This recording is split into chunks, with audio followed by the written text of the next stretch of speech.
মা বাবার কথা ভেবে কঠিন ত্যাগ স্বীকার করলো মেয়ে, কিন্তু পুলিশ ঘটনা উল্টে দিল। তারপর যা হলো, আজ অনিক চৌধুরী আর মহিম খানের একমাত্র কন্যা মাহি খানের এঙ্গেজমেন্ট। অনিক চৌধুরী মাহিকে আংটি পরাবে, এমন সময় কলিং বেলের আওয়াজ।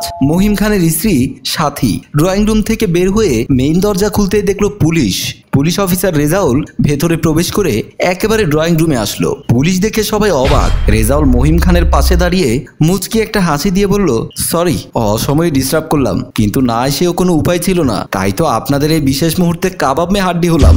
মহিম বলল, কি ব্যাপার অফিসার, হঠাৎ আমার বাসায়? রেজাউল বলল, মহিম সাহেব, হঠাৎ কেন আসলাম? কারণ তো একটা আছে। অনিক বলল, আজ আমার এঙ্গেজমেন্ট, এই মুহূর্তে পুলিশের উপস্থিতি আমরা আশা করিনি। রেজাউল বলল, মানুষ যেটা আশা করে সেটা তো তার মতো করে নাও হতে পারে, আর আপনি যেটা আশা করেননি সেটা অনাকাঙ্ক্ষিতভাবেই হয়ে যেতে পারে। সাথী বলল, এত ঘুরিয়ে পেঁচিয়ে কথা না বলে সোজা সাপটা বলুন তো, আপনি কেন এসেছেন? রেজাউল মোবাইল থেকে একটা ছবি বের করে সবার সামনে ধরে বলল, দেখুন তো এই মেয়েটিকে চিনতে পারেন কিনা। অনেক চমকে উঠল, কিন্তু নিজেকে সামলে নিয়ে কাউকে কিছু বুঝতে দিল না। মহিম চশমার ফাঁক দিয়ে দেখে, না চেনার ভান করছে। হ্যাঁ, এই মেয়েটিকে তো আমি চিনি। সাথী বলল, আমার মনে হয় এই মেয়েটি একদিন আমাদের বাসায় এসেছিল। রেজাউল বলল, মহিম সাহেব কি চিনতে পেরেছেন এই মেয়েটিকে? মহিম আমতা আমতা করে বলল, সাথী, মেয়েটি কি আমাদের বাসায় এসেছিল?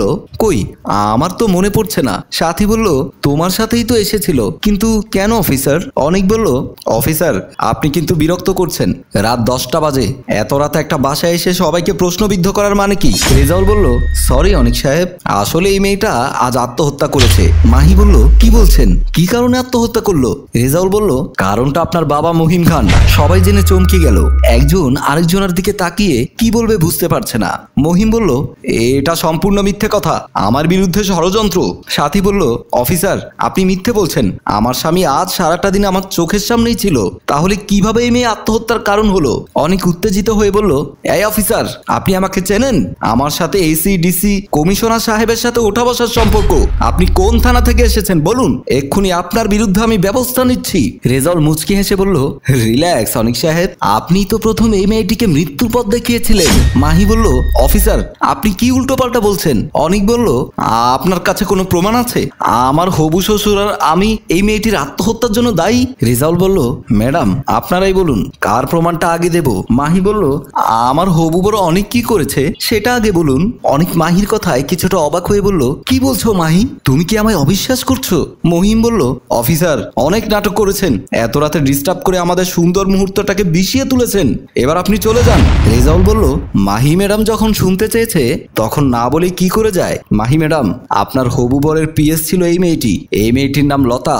একদিন ব্যবসায়িক কাজে চট্টগ্রামে আসেন অনিক সাহেব ও পিএস লতা। একটি হোটেলে দুজনের জন্য দুটি সিট বুকিং নিয়ে রুমে দুজনেই চলে যায়, কিন্তু অনিকের মনে অনেক দিনের খায়েশ লতাকে একান্ত কাছে পাওয়া। একটু পর লতাকে ফোন দিয়ে রুমে আসতে বলে অনিক। লতা খুব সুন্দর একটা সিল্কি শাড়ি পরে আছে, অনেক গ্লাসে মদ ও হাতে সিগারেট খাচ্ছিল। লতা রুমে ঢুকে বিছানার পাশে দাঁড়ালো। অনেক লতার দিকে কামনার চোখে তাকিয়ে বলল, বসো, আমার পাশে বসো। লতা বলল, স্যার কিছু বলবেন? অনেক দাঁড়িয়ে বলল, তোমাকে বসতে বললাম, আর তুমি বলো স্যার কিছু বলবেন? নাও খাও। লতা বলল, স্যার এগুলো আমি খাই না, আমি রুমে যাচ্ছি বলে পা বাড়াতেই অনেক লতাকে দেওয়ালের সাথে চেপে ধরে কিস করতে থাকলো। লতা নিজেকে ছাড়িয়ে নেবার চেষ্টা করছে, কিন্তু অনেক শক্ত করে জড়িয়ে ধরে বিছানায় শুয়ে দিল। লতা কান্না করতে করতে অনেক অনুনয় বিনয় করে বলল, স্যার আমার সর্বনাশ করবেন না, আমি আপনার বোনের মতো। কিন্তু কে শোনে কার কথা? জোর করে মনের খায়েশ মিটালো অনেক। লতা আকুতি মিনতি চোখের পানি কিছুতেই অনেকের কানে ঢুকলো না। অনেক নিস্তেজ হয়ে শুয়ে পড়লো। লতা উঠে বসে কাপড় ঠিক করছে, আর চোখের পানিতে বুক ভিজে যাচ্ছে। মনে মনে বলল, আমি ভাবতেও পারিনি চেহারায় ভদ্রতা আর ভেতরটায় জানোয়ারের রূপ। এই জীবন রেখে কি আর করব, সতীত্বহীন হয়ে বেঁচে থাকার চেয়ে মরে যাওয়া অনেক ভালো। রেজাউল বলল, আপনারা ভাবছেন লতা সেদিন আত্মহত্যা যদি করে থাকে তাহলে মহিম সাহেব আত্মহত্যা প্ররোচনা দায়ী হয় কিভাবে?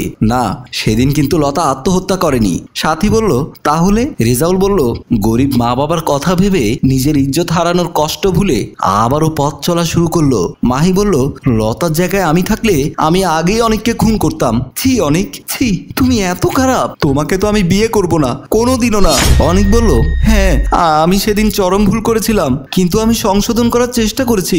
বিশ্বাস করো মাহি, আমি ঘুম থেকে উঠে রুমে লতাকে না পেয়ে রিসেপশনে গিয়ে জানতে পারি লতা চলে গেছে। তারপর ওকে অনেক খুঁজেছি কিন্তু পাইনি। চেয়েছিলাম লতাকে আমি বিয়ে করে আমার পাপ থেকে কিছুটা হলেও মুক্ত হবার চেষ্টা করব, কিন্তু পারলাম না। সাথী বলল, একটা অসহায় সরল মেয়ের সরলতার সুযোগ নিয়ে তুমি তার সর্বনাশ করলে, তুমি তো একটা অমানুষ। রেজাউল বলল, আপনি ঠিকই বলেছেন, অনিক সাহেব আসলে একজন অমানুষ। আপনার স্বামী কিন্তু দুধে ধোয়া তুলসী পাতা নয়, সে যা করেছে তা আরো ভয়াবহ। সাথী বলল, কি বলছেন? রেজাউল বলল, তাহলে শুনুন সেদিন কি হয়েছিল।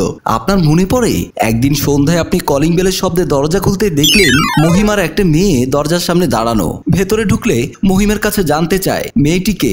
মহিম বলল, ওর বাবা আমার অফিসে আগে চাকরি করত, ফোন করে বলল, স্যার আমার মেয়ের জন্য একটা চাকরির ব্যবস্থা যদি করে দিতেন তাহলে দুটো ডাল ভাত খেয়ে বাঁচতে পারতাম। ওর নাম লতা, বিকেলে এসেছে। ঝড় বৃষ্টির মধ্যে কোনো হোস্টেলে রেখে আসতে পারলাম না, আজ আমাদের বাসায় থাকুক, আগামীকাল হোস্টেলে দিয়ে আসবো। সাথী বলল, ঠিক আছে যাও, কাপড় বদলে খেতে এসো। গভীর রাত, লতা গেস্ট রুমে একা শুয়ে গভীর ঘুমে আচ্ছন্ন। মহিম গেস্ট রুমের দরজা খুলে ভেতরে ঢুকে বিছানার পাশে গিয়ে লতার পা থেকে মাথা পর্যন্ত কামনার চোখে দেখতে লাগলো। পকেট থেকে একটা বোতল বের করে লতার মুখে স্প্রে করলো। একটু সময় পাশে বসে লতার শরীরের ঘ্রাণ নিতে থাকলো। লতাকে একটু ধাক্কা দিয়ে দেখলো চেতনানাশকে কাজ হয়েছে কিনা। দেখলো কাজ হয়েছে। বিছানার চাদরটা শরীরের উপর দিয়ে মহিম লতাকে রাত ভোর ধর্ষণ করলো। সকালে ঘুম থেকে উঠে লতা দেখলো তার সারা শরীর প্রচন্ড ব্যথা। কাপড়ে হাত দিয়ে দেখলো তার কাপড় ভেজা, কিন্তু কেন, কি কারণে এমন হলো বুঝতে পারলো না। বিছানা থেকে উঠে ওয়াশরুমে চলে গেল। মহিম লতাকে নিয়ে একটা ফ্ল্যাটের ভেতর ঢুকে লতাকে বলল, আজ থেকে এই ফ্ল্যাটে তুমি থাকবে। লতা বলল, স্যার একা মানুষ এত বড় ফ্ল্যাট দিয়ে কি করব? মহিম বলল, কে বলেছে তুমি একা? আমিও দিনের বেলা এই ফ্ল্যাটে তোমার সাথে সময় কাটাবো। লতা বলল, কি বলছেন আপনি, আমার সাথে সময় কাটাবেন? গত রাতে সারা রাত যেমন তোমার সাথে এক বিছানায় সময় কাটিয়েছি তেমন করেই কাটাবো। লতার মাথায় যেন আকাশ ভেঙে পড়লো। তাহলে গত রাতে সে আবারও ধর্ষণের শিকার হয়েছে? লতার চোখের পানি ছলছল করছে, কি করবে কি বলবে বুঝতে পারছে না। মহিম লতাকে জড়িয়ে ধরে বলল, কি চিন্তা করছো? তোমার মা বাবা তোমার সব খরচ আমি দেব, শুধু তুমি আমাকে আদর ভালোবাসা দেবে। লতা সেদিনও আত্মহত্যা করেনি, শুধু মা বাবার মুখের দিকে চেয়ে। তারপর থেকে দিনের পর দিন আপনার স্বামীর হাতে নীরব ভোগের পণ্য হতে থাকলো। লতা বুঝতে পারলো সে প্রেগনেন্ট। মহিমকে বলার পরও মহিম কোনো পাত্তা দেয়নি। সে তার মতো করে লতাকে ভোগ করেছে। পেটের বাচ্চার বয়স 6 মাস। একদিন বাবার অসুস্থতার খবর শুনে বাড়িতে গেল। লতার শারীরিক পরিবর্তন দেখে তার মা বাবা বুঝতে পারে লতা প্রেগনেন্ট। এই সন্তানের বাবাকে জানতে চাইলে কোনো উত্তর দিতে পারেনি, শুধু নীরবে চোখের পানিতে বুক ভিজিয়েছে।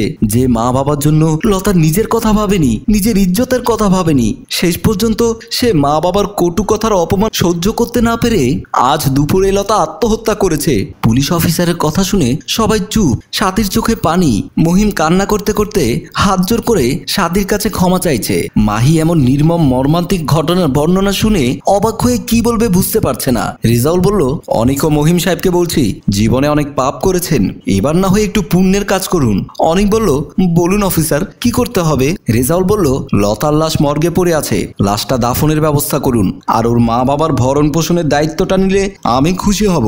আর একটা কথা, আমি চাইলে আপনাদের বিরুদ্ধে ব্যবস্থা নিতে পারতাম, কিন্তু এই যে ডায়েরিটা দেখছেন, এই ডায়েরিটা লতার।